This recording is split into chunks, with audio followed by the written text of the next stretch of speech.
2024ல college முடிச்சுட்டு என்னோட பேஷனுக்காக நான் சென்னை வந்தேன். அந்த டைம்ல என்கிட்ட ஜாபும் இல்ல, அதுக்கேற்ற ஸ்கில்லும் இல்ல. என்கிட்ட இருந்த கவர்மெண்ட் லேப் வச்சு கொஞ்சம் கொஞ்சமா என்னோட ஸ்கில்ஸ் அப்கிரேட் பண்றதுக்காக காலேஜ்ல கிடைச்ச 30,000 ஒருத்தர்ல ஃப்ரீ கோர்ஸை ஜஸ்ட் டைமிங்காக மட்டும் ஸ்பெண்ட் பண்ணிட்டு மற்ற டைம்ல என்னோட ஸ்கில்ஸை ஒரு 6 மந்த் கண்டினியூஸா எஃபோர்ட் போட்டு என்னோட ஸ்கில்ஸை டெவலப் பண்ணேன். அது மூலியமா ஒரு ஜாப்லயும் பிளேஸ் ஆனேன். ஒரு ஜாப் கிடைச்சப்ப எனக்கு ரொம்பவே ஹாப்பியா இருந்துச்சு. பிகாஸ் நான் ஃப்ரீலான்ஸா கொஞ்சம் கொஞ்சம் மணி ஏர்ன் பண்ணிட்டு இருந்தேன். பட் ஒரு ஜாப்ல நம்ம ஜாயின் பண்ணதுக்கு அப்புறம் மந்த்லி ஸ்டேபிளான ஒரு இன்கம் வரப்போகுதுன்னு உடனே ரொம்பவே ஹாப்பியான பாஸ்ட் ஒரு 1 இயர்ஸா ஃபிக்ஸ்டா மந்த்லி சேலரி கிரெடிட் ஆகிட்டே தான் இருக்கு. என்னதான் மந்த்லி சேலரி கிரெடிட் ஆனாலும் கொஞ்சமா நான் என்னோட கம்ஃபர்ட் ஜோனுக்குள்ள போக ஆரம்பிச்சேன். இந்த கம்ஃபர்ட் ஜோன்னால என்னோட ஸ்கில்ஸ் கம்மியாச்சு, என்னோட கெரியர் க்ரோத் கம்மியாச்சு. ஒரு நல்ல ஜாப் கிடைச்ச உடனே ஸ்டார்டிங்ல இனிஷியல் ஸ்டேஜஸ்ல ஒரு ஃப்ரெஷருக்கு எவ்வளவு சேலரி கிடைக்குமோ அந்த சேலரியில தான் நான் பிளேஸ் ஆனேன். பட் அதுவே நமக்கு அந்த டைம்ல ரொம்ப ஹாப்பினஸா இருக்குவே.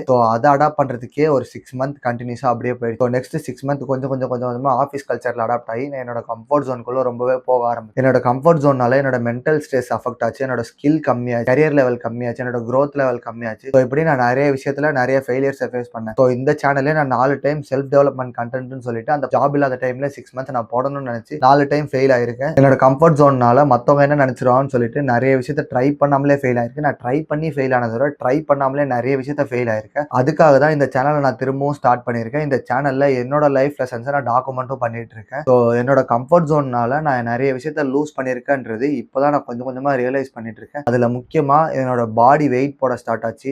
நான் ஜாப் ஜாயின் பண்ணதுக்கு அப்புறம் டெய்லி லேட்டா எழுந்திருப்பேன், சாப்பிடுவேன், ஆஃபீஸ் கிளம்பி போவேன், ரிட்டர்ன் லேட்டா வருவேன், சாப்பிடுவேன், தூங்குவேன். என்னோட ரொட்டீன் இப்படியே ஃபாலோ ஆக ஸ்டார்ட் ஆச்சு. இதனாலேயே நான் ரொம்ப லேசியான ஸ்கில்ல டெவலப் பண்றதுக்கு நான் எந்த ஒரு ஸ்டெப்புமே எடுக்காம இருந்தேன். செல்ஃப் லைஃப்ல என்னால எதுவுமே பண்ண முடியாம ஒரு கம்ஃபர்ட் ஜோனுக்குள்ள போயிட்டு மந்த்லி சேலரிக்காக மட்டும் ஒர்க் பண்ற அளவுக்கு என்னோட மைண்ட் செட் கம்ப்ளீட்டா சேஞ்ச் ஆயிடுச்சு. ஜாப் போறது தப்பே கிடையாது. பிகாஸ் இனிஷியல் ஸ்டேஜஸ்ல நம்மளோட ஃபினான்ஷியல் இண்டிபெண்டன்ட் ஜாப் மட்டும் தான் கொடுக்கும். அதே தான் எனக்கும் அந்த ஜாப் பண்ணு. பட் இங்க என்னன்னா நமக்கு ஒரு விஷயம் தெரியும்ன்றதை தாண்டி நமக்கு தெரியாத விஷயம் நிறைய இருக்கு. அதெல்லாம் லேர்ன் பண்ணோம்னா நம்மளோட கம்ஃபர்ட் ஜோனை விட்டு நம்ம வெளில வந்தா மட்டும்தான் நம்மளால லேர்ன் பண்ண முடியும். என்னோட சார் அடிக்கடி சொல்லிட்டே இருப்பாரு, அன்லேர்ன் அன்லேர்ன் சொல்லிட்டு. நீங்க எந்த ப்ரொஃபஷன்ல இருந்தாலுமே உங்களுக்கு என்னதான் தெரிஞ்சாலுமே நீங்க அதை அன்லேர்ன் பண்ணாத மட்டும்தான் உங்களால நெக்ஸ்ட் ஒரு நல்ல விஷயத்த லேர்ன் பண்ண முடியும். உங்களுக்கு நீங்க லேர்ன்னு இருந்தீங்க புதுசா லேர்ன் பண்ணவே முடியாது, புது ஸ்கில்ஸையும் கத்துக்க முடியாது. நீங்க ஒரு விஷயத்த அன்லேர்ன் பண்ணா மட்டும்தான் உங்களால புது விஷயத்த லேர்ன் பண்ணவும் முடியும். அதுக்கு உங்களோட கம்ஃபர்ட் ஜோனை விட்டு நீங்க வெளில வந்தா மட்டும்தான் உங்களால எல்லாமே பண்ண முடியும். கம்ஃபர்ட் ஜோன்னால இங்க நிறைய பேர்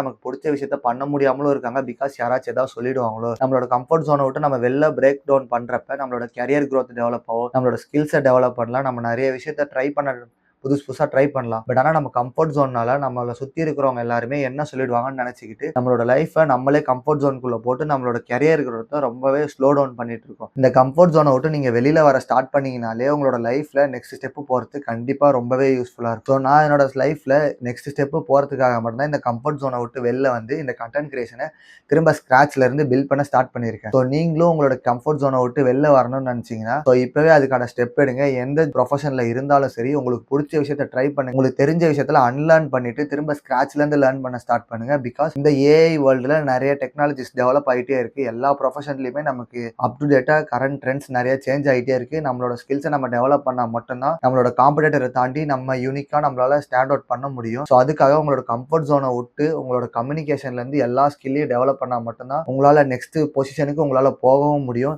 அது உங்களோட பிசினஸா இருந்தாலும் சரி, இல்ல நீங்க ஜாப்ல நெக்ஸ்ட் பொசிஷன் போகணும்னாலும் சரி, இல்ல நீங்க ஃப்ரீலான்ஸ் பண்றீங்கனாலும் சரி, அது கண்டென்ட் கிரியேஷனா இருந்தாலும் சரி, எதுனாலுமே உங்களோட கம்ஃபர்ட் ஜோனை விட்டு நீங்க வெளில வந்து பிரேக் டவுன் பண்ணா மட்டும்தான் உங்களோட லைஃப்ல சக்சஸ் ஆக முடியும். இதுக்காக மட்டும்தான் நான் இந்த வீடியோவை கிரியேட் பண்ணியிருக்கேன். இந்த வீடியோ உங்களை பண்ணி உங்களோட கம்ஃபர்ட் ஜோனை விட்டு வெளில வரதுக்கு யூஸ்ஃபுல்லா இருந்துச்சுன்னா யூஸ்ஃபுல்லா இருந்துச்சுன்ற மாதிரி ஏதாச்சும் கமெண்ட்டை போட்டு விடுங்க. அது என்னோட எனக்கு ஒரு ஹாப்பினஸை கொடுக்கும். நான் சில பேரோட லைஃப்ல கம்ஃபர்ட் ஜோனை விட்டு வெளில வரதுக்கு நானும் ஒரு பார்ட்டா இருந்திருக்கிறேன்றப்ப இதே மாதிரி more fashion, life style, self development, இதே மாதிரி ஒரு புது டைப் ஆஃப் கண்டென்ட்டோ உங்களுக்கு வேணும்னா நம்ம சேனலை மறக்காம சப்ஸ்கிரைப் பண்ணிக்கோங்க. இதே மாதிரி ஒரு யூஸ்ஃபுல்லான வீடியோவோட நெக்ஸ்ட் வீடியோவில் சந்திக்கிறேன். Until then, Tata, bye bye, see you guys.